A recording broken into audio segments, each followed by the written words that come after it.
देखो, सबसे पहले अगर मैं बात करूं कोलकाता की, तो उनके पास ले देकर 4-5 ऑप्शंस निकल के आते हैं। सबसे पहले तो इसमें वेंकटेश अय्यर हैं, जो कि इनके one of the most expensive बाइस थी इस साल आईपीएल की। दूसरे ऑप्शन है अजिंक्य रहाणे, जो कि सबसे ज्यादा इस रेस में आगे बढ़े हुए हैं। उसके बाद है सुनील नारायण, उसके बाद है Rinku Singh, and then last option इनके पास आंद्रे रसेल का भी है। देखो, अब मुझे लगता है कि सबसे पहले तो आप रसल और नारायण को इस लिस्ट से बाहर कर दीजिए, क्योंकि ओवरसीज प्लेयर हैं, वो फैक्टर शायद कोलकाता नहीं कंसीडर करना चाहेगा। अब तक फ्रेंचाइज में एज अ प्लेयर खेलते आए हैं, और अगर ओवरसीज ही रखना होता तो फिर इतने सारे गणित उनको लगाने की जरूरत नहीं होती। हो सकता है फिर वो रहाणे को लेते ही नहीं, तो ये दो प्लेयर शायद एज अ प्लेयर ही खेलेंगे। और Rinku Singh, too early to make a captain, I think ये कोलकाता की अप्रोच होगी।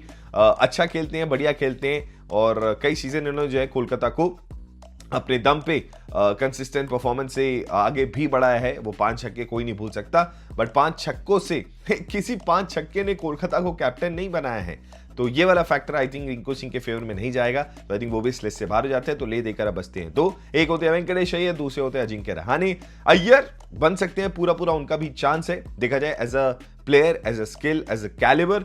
तो आई थिंक वेंकटेश अय्यर को चांस मिलना चाहिए। प्लेऑफ्स में भैया ये कभी चोक नहीं करते, और एक दो टाइटल जो कोलकाता के आए हैं उसमें इनका भी बहुत बड़ा हाथ है।